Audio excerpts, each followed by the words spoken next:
जे सुटून गेलं असेल एका क्षणामध्ये, त्यामधूनच आपल्या जीवनाचा एक क्षण थांबतो. शांततेचाही पेहरा असतो. प्रत्येक प्रयत्नानंतर कळालं की प्रेमाचा एकच चेहरा असतो.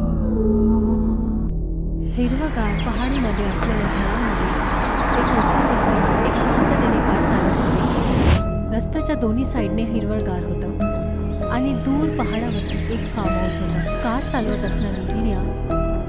चालवत असणारी याची नजर त्या फार्म हाऊसवरती जाते. तिला ती जागा खूप सुंदर वाटते.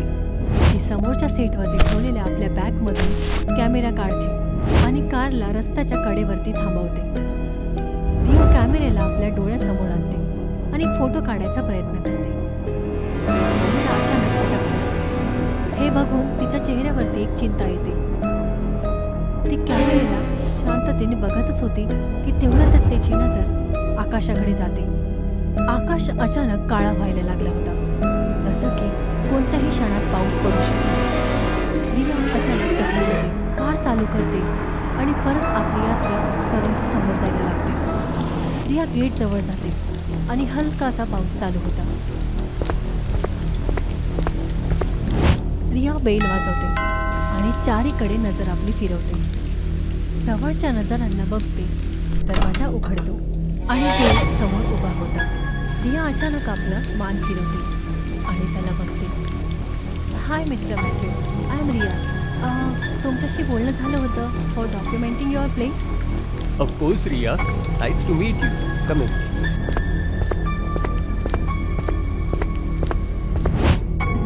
खूप सुंदर घर आहे तुमचं. देव हलकाशा हास्याने उत्तर देतो. तुम्ही इथे किती टाइमपासून राहताय? हेच काही वर्षांपूर्वी. आता काही निघून गेलेत. माझं पण मन इथे लागत नाही. आता सगळं काही सोडून कॅनडाला शिफ्ट होऊन जाऊ. Oh great. So what do you do there? I mean your profession? I am a reconstructive surgeon. सरळ भाषेत बोलू तर प्लास्टिक सर्जरी करतो.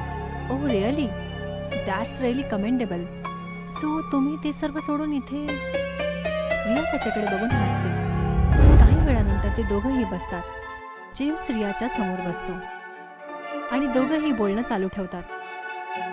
लास्ट केस जी मी हँडल केली होती ती माझ्या वाईफची होती. कार ॲक्सिडेंट झाला होता. एक स्टीलचा रॉड तिच्या चेहऱ्यामध्ये घुसला होता. 93 स्टिचेस, 8 टेड्स मी माझ्या हाताने लावले होते. बहुतेक तो त्रास तिला तिच्या माझ्या प्रेमापेक्षा जास्त होता. तिने सर्जरीच्या 2 हप्त्यानंतरच. Sorry for your loss mister Matthew. It's completely all right. माझं मन तिथे लागत नव्हतं. म्हणूनच मी माझ्या पॅरेंट्ससोबत राहण्यासाठी इंडियाला आलो. लास्ट कोविड ते पण मला सोडून गेले. So I am planning to sell off this property now and you can start your work the way you want. Just let me know if you need any help. Sure. Let me take a quick round in the property. May I? Absolutely. Just make sure की म्हणून की लास्टच्या रूमला नको घेऊ. बस काही धूळ खाल्लेलं सामान आहे आणि खूप उंदीर आणि कॉक्रोच पण असतील. So let it be. Thanks a lot सांगण्यासाठी. Okay, I start my work. Dev मान हलवून हा बोलते, पण रिया भिंतीवरती राहिलेल्या फ्रेम्सला बघत राहते. रिया आपला कॅमेरा काढते आणि बाहेरून फार्म हाऊसच्या फोटोज क्लिक करताना काय चुकी झाली हे बघत राहते. कॅमेराचा फोल्डर उघडते आणि बघते शटरच्या गडबडीच्या मध्येही तिने फार्म हाऊसचा एकदम ठीक फोटो घेतला होता. ती हसते आणि बाकीचे फोटोज बघायला ती स्क्रोल करते. काही वेळानंतर ती स्क्रोल करायचं थांबवते आणि मग परत त्याच फार्म हाऊसच्या फोटोला उघडते जिथे तिला काहीतरी वेगळं वाटतं. फोटोला ती एकदम जवळून बघून बघते की त्या फोटोमध्ये तीक्ष्ण उन्हामध्ये घेतला होता. हे थोडं वेगळं होतं, पण ती तिला नजरअंदाज करते. विचार करते की कदाचित हे कोणतं चुकीचा विचार असेल आणि ती लगेचच आपल्या कॅमेऱ्याचा मेमरी कार्ड बदलते आणि काही अजून फोटोज घ्यायला उठते. त्याच वेळेमध्ये देव आपल्या खोलीमध्ये काही मेडिसिन्स आणि बाकी पॅकेट्स बघत होता. सर्व गोष्टी लाल कपड्यामध्ये लपेटलेली होती आणि त्यावरती काही केसही होती. जसंच तो आपला चेहरा दरवाजाकडे फिरवतो, रियाच्या फ्रेम्समध्ये त्याला एक वेगळंच पॅटर्न समजतं. देवची वेलेली बाग रियाचे फोटोज तिथे कुठेच नव्हते आणि नाही त्याच्या आईवडिलांची आणि नाही कोणत्याच लग्नाची. ती देवला बोलवायला विचार करते. मग ती त्या विचारायला जाऊन देते आणि मग आपलं काम करायला तसंच चालू ठेवते. ती समोर जाते. ती प्रॉपर्टीच्या भिंतींना आर्किटेक्ट आणि अन्य सामान्य गोष्टींचाही फोटोज घेते. रिया हॉलमधून बाहेर जाते आणि बघते की बेडरूमचा दरवाजा आता बंद होता. रिया थोडा ना विचार करता मागे फिरते. लिव्हिंग रूमच्या कॅबिनकडे जाते. दुसरा ड्रॉवर खोलते. चावीचा गुच्छा हातात घेते आणि पूर्ण निर्णय करून ती बरोबर चावी निवडते. पण परत जाताना ती तिथेच थांबते. तेवढ्यातच तिला एक गंभीर विचार येतो. तिला कसं माहिती पडलं की चावी कुठे आहे आणि कोणती चावी लॉकमध्ये घेतली? मला हे कसं माहिती? या विचाराला ती नजरअंदाज करून ती लिव्हिंग रूममध्ये जाते. चावीला बघते आणि खुला कॅबिनेटला बघायला लागते. पण तिला काहीच नाही मिळत. नाही कोणती ओळख, नाही कोणतं लॉजिक, फक्त वाढणारी बेचैनी, ज्याला ती लगेचच एक साईडला करते. काही वेळानंतर ती परत बेडरूमकडे जायला लागते आणि ती बेडरूमचा दरवाजा उघडते आणि आतमध्ये जाते. संध्याकाळ झाली होती आणि पाऊसही जोरात येत होता. रिया देवसोबत बसली होती. तिचं बॅग पॅक झालेलं होतं आणि ज्या साधारण चेअरवरती ती बसली होती त्याच्या जवळ ठेवलं होतं. देव तिच्या समोर बसला होता आणि एक पुस्तक वाचत होता. शिट मॅन, मला असं वाटलं पाऊस थांबेल, पण हे तर खूप वाढत चाललंय. What should I do now? It's completely fine. इथल्या खूप रूम्स खाली आहेत. आज रात्रीसाठी कुठलीही खोली यूज करू शकते. And until the rain stop you can stay here. तसं मला वाटत नाही की पाऊस थांबेल. Let's hope for the best.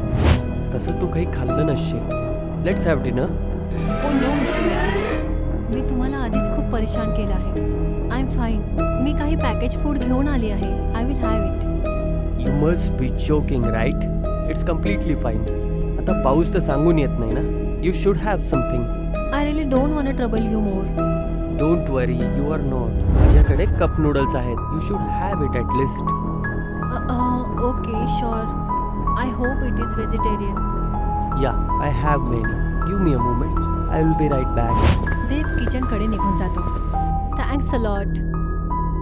तो पाणी उकळायला केटली ठेवतो आणि वरच्या कॅबिनेटमधून कप नूडल्सचा पॅकेट काढतो. सोबतच तो एका ड्रॉवरमधून काही अजून गोष्टीही काढतो. जसंच तो पॅनामध्ये टाकायला जातो तेव्हा खिडकीच्या बाहेरून एक सुंदर आवाज येतो. आकाश काळा आहे आणि तो तेच बघायला खिडकीकडे नजर फिरवतो की शेवटी झालं काय. Is everything okay? I am fine. Dev लगेचच गॅसकडे जातो. कप नूडल्सचा पॅक ट्रेवरती ठेवतो आणि किचनमधून निघतो. तो फिरतो आणि बाहेर जातो. देव ट्रे घेऊन रियाजवळ येतो. रियाच्या चेहऱ्यावरती हलकं हास्य येतं. Thank you so much for this. Don't worry, it's on me. आणि बाय द वे, मी तुझी पेमेंटसुद्धा ट्रान्सफर केली आहे. प्लीज चेक करून घेशील. Yes, I received. Thanks. All right, I will go and get some sleep. पण डिनर करून थोडं झोप. Just let me know when you leave. Sure, I will inform. Good night. Good night. Dev निघून जातो आणि रिया त्याच्याकडे नजर ठेवते. जसंच तो दरवाजा बंद करण्याचा आवाज ऐकते ती लगेचच कप नूडल्स उचलते आणि खायला लागते. हे साफ होतं की तिला खूप भूक लागली होती. रात्र गंभीर होते. रिया बेडवरती होती आणि मोबाईलमध्ये रील्स बघत होती. डोळे बंद करते. अचानक तिला काहीतरी वेगळंसं वाटतं. ती हळूच आपले डोळे उघडते आणि बघते रियाची आत्मा तिच्यावरती हवेमध्ये तरंगत होती. हे बघताच रिया घाबरते आणि जोरात ओरडते. ती जोरात ओरडते, चोटते. ती लवकरच उठते आणि मोठा श्वास घेते आणि विचार करते की हा तिचा भ्रम असेल. ती खोलीतनं बाहेर जाते आणि बघते की घरामध्ये पूर्णपणे अंधार होता. कुठेच कशाच प्रकारची लाईट नव्हती. फक्त एका खोलीमध्ये जी हॉलवेच्या शेवटी जळत होती. तीच खोली जिथे देवने तिला जायला मनाई केली होती. थोड्या विचारानंतर ती त्या दरवाजाजवळ जाऊन कान लावते. ऐकायचा प्रयत्न करते काहीच आवाज नाही. चारीकडे बघते की देव जागा तर नाही, आणि जेव्हा घर शांत वाटतं तर ती हळूच दरवाजा खोलून आतमध्ये जाते. ती खोली बघून तिथेच थांबते. तिथे प्रकारचे books, makeup kits, brush, mask आणि रस्सीने बांधलेली एक चेअर होती. एका भिंतीवरती खूप सारे पोलराईड फोटोज ठेवले होते आणि प्रत्येकावरती हाताने लिहिलेलं छोटंसं नोट. जेव्हा ती जवळ जाऊन बघते तर तिला खूप भीतीदायक महसूस होतं. फोटोमध्ये प्रत्येक मुलगी तिच्यासारखी दिसत होती, तिच्यासारखे दिसत होते, जे तिने पहिले कधीच नव्हतं बघितलं. सोबतच ती तिथे एक जादूटोण्याचा सामानही बघते. खोपडी, किळी, सिंदूर आणि एक वेगळीच भीती तिच्या मनामध्ये घर करते. ती धावायला मागे वळते. आपल्या गोष्टी उचलून ती बाहेर जायचा प्रयत्न करते. तेवढ्यातच देव तिचा रस्ता अडवतो. भीती तिच्या डोळ्यामध्ये साफ दिसत होती. ती मागे हटते आणि देवला चेतावणी देते. आणि देव हळूहळू तिच्याजवळ येतो. Look mister, don't touch me. Dev तिच्याजवळ येतो. I said don't, I warning you. Dev थांबतो आणि रियाकडे बघतो. भीती तिच्या डोळ्यामध्ये साफ दिसत होती. तिच्या डोळ्यामध्ये हळूच अश्रू यायला लागले आणि ती जवळपास तुटणारच होती. आवाजामध्ये वेगळा सुकून घेऊन देव बोलायला चालू करतो. डोंट वरी, मी तुला काही नुकसान पोहोचवणार नाही. फक्त माझी साथ दे. मी काही वाईट माणूस नाहीये. What do you mean? साथ दे? ती मुली कोण आहेत? What do you hell are you doing here? I can explain. I don't want to hear anything. मला जाऊ दे, मी माझं तोंड बंद ठेवू. I don't fear anyone. पण तुला माझी गोष्ट ऐकावी लागेल. मला नाही काही ऐकायचं आहे, नाही समजून घ्यायचं आहे. Get out of my way, else तुझ्यासाठी हे चांगलं नसेल. इथे दूरपर्यंत कोणी नाही राहत. नियरेस्ट पोलीस स्टेशन सुद्धा 3 किलोमीटर दूर आहे. You can't do anything. Riya त्याचा कॉलर पकडते आणि जोरात ओरडते. What the hell are you up to? काय पाहिजे तुला? अचानक एका क्षणातच ते समोर जातो आणि आधीच भरलेल्या एक सुई रियाला टोचतो. रियाला अचानकच हातामध्ये दुखतं आणि ती मागे जाते, रागामध्ये ओरडत. पण जसं जसं ती ओरडते तिचं ताकद हळूहळू संपत जाते. सर्व काही फिरायला लागतं. रियाचे डोळे धुंदी व्हायला लागतात आणि ती जमिनीवरती पडते. देव तिच्यावरती उभा राहतो. रिया आपल्या अस्पष्ट होणाऱ्या नजरेने त्याला बघते. जेव्हा अंधार तिच्या चारीकडे पसरतो, या क्षणाचा फायदा उचलून देव तिला उचलतो आणि त्याच खोलीमध्ये त्या चेअरवरती बसवतो. तिचे हात आणि पाय जोरात तो रस्सीने बांधतो. काही क्षणानंतर रिया होश येते. ती हळूहळू उघडणाऱ्या नजरेने बघते की ती बांधलेली आहे.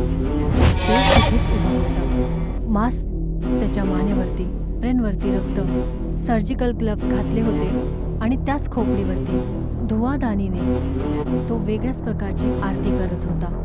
रियाने रागातच ओरडली. What are you up to you saying? What are you up to you saying? I am sorry Riya. माझ्याकडे काही ऑप्शन नव्हतं. आता मी जे काही तुला सांगत आहे ते लक्ष देऊ नाही. मीरा माझ्या लाईफचं ते सत्य आहे ज्याचं मी कोणालाच काही सांगितलं नाही. मीराला मी त्याच ॲक्सिडेंट नंतर भेटलो. रिकन्स्ट्रक्टिव्ह सर्जरी मीच केली होती. प्रत्येक दिवस तिच्यासोबत राहून तिला बघून मी खुश होत होतो. बहुतेक ते माझं प्रेम किंवा माझी गरज बनली होती. त्याच्या आधीच मी तिला काही सांगू शकेल. तिने स्वतःला संपवून टाकलं. पण माझं काय रिया? मी तर तिच्याशिवाय नव्हतो राहू शकत ना. त्यामुळेच मी विचार केला की मी तिला परत बनवेल आणि मी तिला मिळवूनच राहील, मग काहीही होऊ दे. देव, तू या गोष्टीसाठी एवढ्या मुलींना किडनॅप केलंस? नाही. नाही? काय म्हणणं आहे तुझं? देव हलक्याशा हास्याने मागे वळतो आणि फोटोंनी भरलेल्या भिंतीला रियाला दाखवतो. रिया बघते आणि तिचा श्वास थांबतो. तिला जे चेहरे दिसत होते ते कोणत्या वेगळ्या व्यक्तीचे नाही तर तिचेच असतात. प्रत्येक फोटो, प्रत्येक अँगल आणि प्रत्येक नोट आणि प्रत्येक विचार तिच्या मनामध्ये येतो.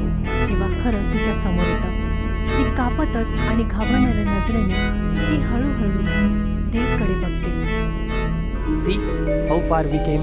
तू याच्या आधी कधी रिसर्च नाही केला रिया, पण आज माझ्याकडून थोडीशी चूक झाली. नाहीतर आज सुद्धा आजचा दिवस पहिल्यासारखाच असता. हे काय होतंय? ओ कम ऑन रिया, काय तुला लक्षात नाही? राहील पण कसं, इथे 1 महिन्यापासून येतेय एका लूपमध्ये. आज सुद्धा काही वेगळं नाहीये. बस आज तुझ्या पाण्यामध्ये त्या दिव्य पूजाच्या राखला मिळवायचं राहिलो आणि तुला पत्ता लागला. बट ट्रस्ट मी, जास्त टाइम नाही लागणार आणि त्रास सुद्धा नाही होणार. I hope. देव स्कॅल्पलच्या जवळ जातो आणि मीरा भिंतीकडे नजर गडवून राहते. तेवढ्यातच ती बघते की त्याच्या मागे मीराची आत्मा फिरत होती. मीरा मान हलवते आणि भीती तिच्या डोळ्यामध्ये